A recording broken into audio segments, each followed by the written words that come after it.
నమస్తే స్వామియే శరణమయ్యప్ప. అండ్ ఈరోజు ఒక చాలా కామన్ పదం, బట్ ఎక్కువ మంది మాట్లాడుతుంటారు. అలాంటిది డిస్కస్ చేయడానికి నిజంగా నేను చాలా ఆలోచించి వీడియోలు చేస్తున్నాను. ఏదో చెప్పేయాలి అని కాకుండా కొన్ని విషయాలు నిజంగానే జన ప్రవాహంలో వచ్చేసింది అండ్ దాన్ని పట్టుకోవాలి. అది మనం కరెక్ట్ చెయ్యాలి. అట్లీస్ట్ నన్ను వినేవాళ్ళు ఆ కొంతమంది ఎవరైతే నన్ను వింటారో వాళ్ళు అవునా కరెక్ట్ కదా మారదాం అని అనిపించేలాగా ఉండాలి అనే ప్రయత్నం నాది. అందులోని ఈ మధ్య నేను ఒకళ్ళిద్దరు కాల్స్లోనూ ఒకళ్ళిద్దరు కన్సల్టేషన్లోనూ నేను విన్నాను అనమాట ఈ మాట. లైఫ్ అండ్ డెత్ సమస్య సార్ అంటారు. లైఫ్ డెత్ ఇంకా ఈ విషయం మీరు మాట్లాడకపోతే ఇంకా నా పని అయిపోతుంది, లైఫ్ అండ్ డెత్ సమస్య అండి అని ఫోన్ చేస్తారు. నాకు చాలా చాలా ఆశ్చర్యంగా ఉంటుంది. లైఫ్ డెత్ రెండూ మన చేతుల్లో లేవు. వింత చూసారా? లైఫ్ ఎప్పుడు పుడతామో ఎప్పుడు స్వామి అవుతామో నిజంగా మన చేతుల్లో ఉండదు. కానీ చాలామంది వాళ్ళ మైండ్ చేసే ఆ మూర్ఖత్వంలో ఇది నా లైఫ్ అండ్ డెత్ సమస్య అండి అని మారుతారు. ఈ రోజు నుంచి మీ లైఫ్లోంచి మీ బ్రెయిన్లోంచి లైఫ్ అండ్ డెత్ అనే ఆ క్వశ్చన్ని డిలీట్ చేశా, ఆ కొటేషన్ని డిలీట్ చేశాను. ఏది కూడా మీ జీవితంలో ఏది కూడా లైఫ్ అండ్ డెత్ సమస్య కాదు. ఏది కూడా ఎనీథింగ్, అది ఎంత పెద్ద సమస్య అయినా కావచ్చు, ఎంత పెద్ద మీరు అనుకుంటున్న ఎంత పెద్ద సమస్య అయినా కావచ్చు. లైఫ్ డెత్కి మధ్యలో అంత సీన్ లేదు. ఓకే, ఇంట్లో గొడవ ఏదో జరిగింది, అప్పు జరిగిపోయింది, లేకపోతే ఏదో అక్కడ ఇక్కడ ఏదేదో అయింది, మొగుడు కొడుతున్నాడు, నార్సిస్ట్ హస్బెండ్, ఏదన్నా కానీ నేను పుట్టడము వాళ్ళు చేసింది కాదు, నేను ఎప్పుడు వెళ్ళిపోతాను వాళ్ళు చేసేది కాదు.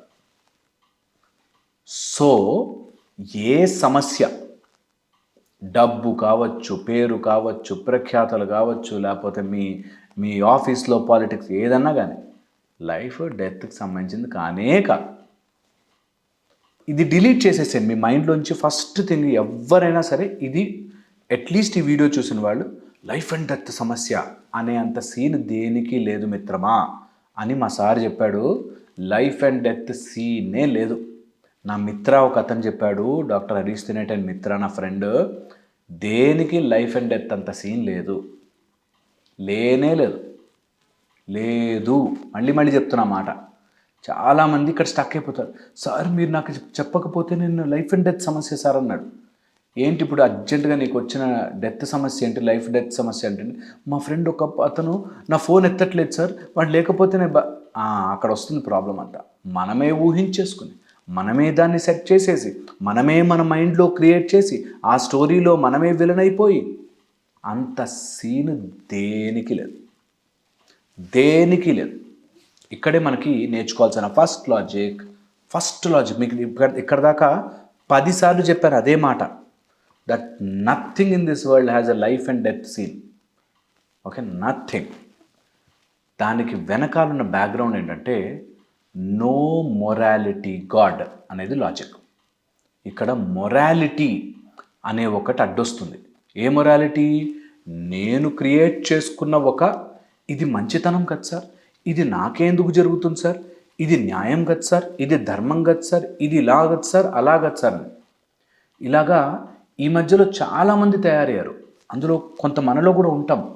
మనలో ఏముంటుందంటే ఎక్కడో ఒక 2 పాయింట్లు చదివిన భగవద్గీతలో 2 ముక్కలు, రామాయణంలో ఒక 2 ముక్కలు, భాగవతంలో ఒక 2-4 ముక్కలు తీసుకొచ్చి మరి అప్పుడు సీతాదేవిని ఇలా చేశారు కదా సార్, మరి అంటప్పుడు శ్రీకృష్ణుడే ఆ పని చేశారు కదా సార్ అని మధ్యలో చేరుతారు అన్నీ.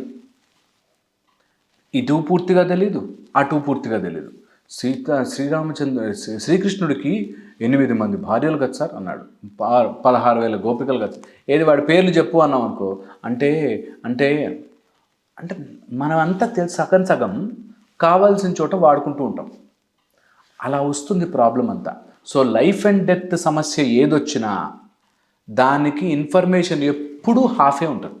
ఇది రాసి పెట్టుకోండి, ఇది క్లియర్గా పెట్టుకో. ఎప్పుడైనా మీకు సమస్య పెద్దదైపోయి అమ్మో నా వల్ల అవ్వట్లేదు అని అనిచిన చోట ఒక్కసారి వెనక్కి వెళ్ళి డాక్టర్ హరీష్ ఏం చెప్పాడు, ఏ లైఫ్ అండ్ డెత్ సమస్య వచ్చినా దాని లాజిక్లు అంతా హాఫే ఉంటాయా ఏది నిజం ఉండదా అని తెలుసుకోవాలి. ఎగ్జాంపుల్ చెప్తాను. ఈ మధ్య ఒక ఆవిడ ఫోన్ చేసి కన్సల్టేషన్కి వచ్చి, తను మా ఆయన నన్ను పెట్టే టార్చర్కి నేనేమైపోతానో అర్థం కావట్లేదండి, తల పగిలిపోతుందండి, నేనేమీ చేయలేకపోతున్నాను. మరి 10 ఏళ్ళ నుంచి బాధపడుతున్నావు కదమ్మా, ఎందుకు ఇంకా అక్కడే ఉంటున్నావు, ఎందుకు ప్రాబ్లం అంటే మనం ఇంకా పెళ్లి చేసుకున్నాక ఉండాలి కదండి, మన ధర్మం ఏం చెప్పిందంటే అని నాకే ఉల్టా ధర్మం నేర్పిస్తుంది. నేను ఎగ్జాక్ట్లీ అదే చెప్తాను. మన ధర్మం అట్లా చెప్పలే, మన ధర్మము అలా చెప్పదు. సెట్ చేసుకో అని చెప్తుంది, భయపడిపోయి రోజు తన్నులు తిను అని చెప్పదు. That's the whole issue. మనకన్నీ సగం సగం తెలుసు. మరి అప్పుడు హరిశ్చంద్రుడి కోసం అలా చేశారు కదా, లేకపోతే సావిత్రి ఇలా చేసింది కదా అని అక్కడి నుంచి 2 ముక్కలు, ఏది సావిత్రి ఫుల్ నేమ్ చెప్పు అంటే గుర్తురాదు. అందుకని మన లైఫ్లో మనకి కావలసిన 4-5 ధర్మానికి తెలిసిన ముక్కలు ఎరుకొచ్చుకుని నా జీవితానికి అప్లై చేసి ఇప్పుడు అది నా లైఫ్ అండ్ డెత్ సమస్యగా మారిపోయింది అని వచ్చాడు ఒక అతను వచ్చాడు.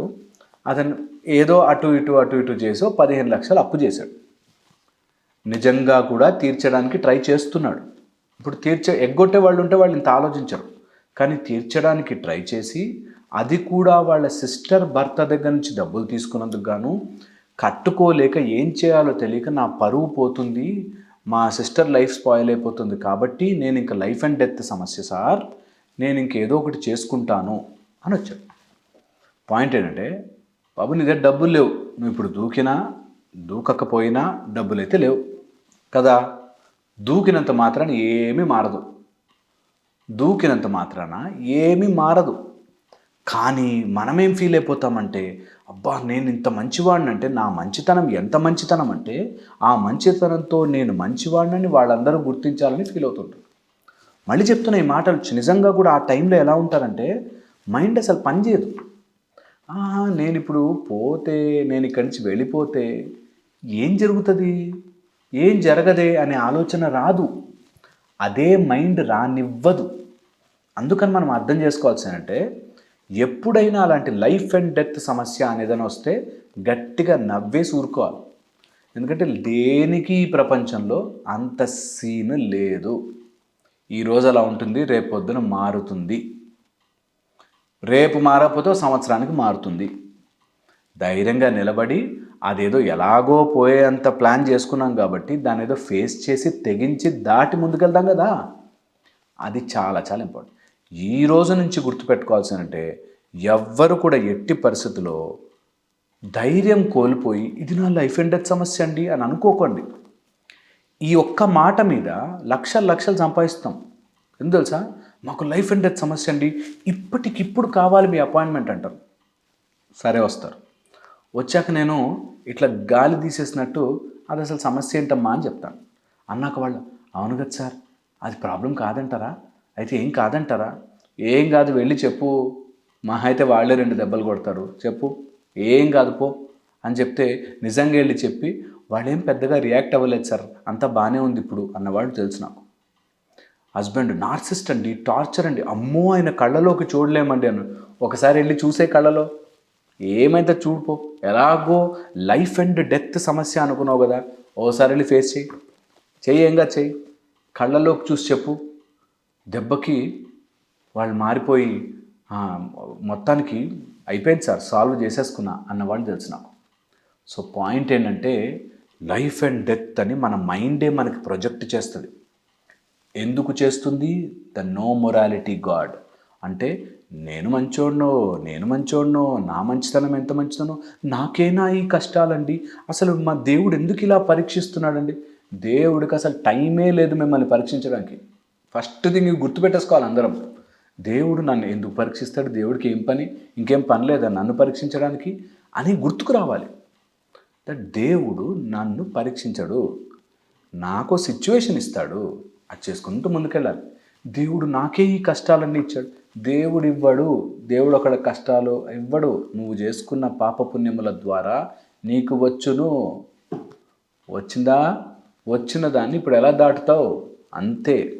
నువ్వు దాటకుండా అక్కడ ఆగిపోతే మళ్ళీ ఇంకో జన్మలో మళ్ళీ వస్తే మళ్ళీ దాటాలి. సింపుల్, చాలా సింపుల్. అందుకని ఎప్పుడైనా అట్లా వచ్చిందనుకోండి, సరే మీకు కష్టంగా అనిపించినా డాక్టర్ హరీష్ అయితే ఎలా చెప్తాడు ఇక్కడ అని చెప్పి గుర్తు తెచ్చుకుని నిజంగా చెప్తున్నాను, గుర్తు తెచ్చుకుని ఏం కాదబ్బా అంత సీన్ లేదు దేనికి, వీ విల్ సాల్వ్ ఇట్, మంచిగా ముందుకెళ్దాం పటం అని అనుకోవాలి. కానీ దేన్ని లైఫ్ అండ్ డెత్ అనేది చూడద్దు. ఏది కూడా నీకు అలా డెత్ తీసుకురాకూడదు. బై యువర్ మైండ్, నీ ఆలోచన ద్వారా నీకు డెత్ రాకూడదు.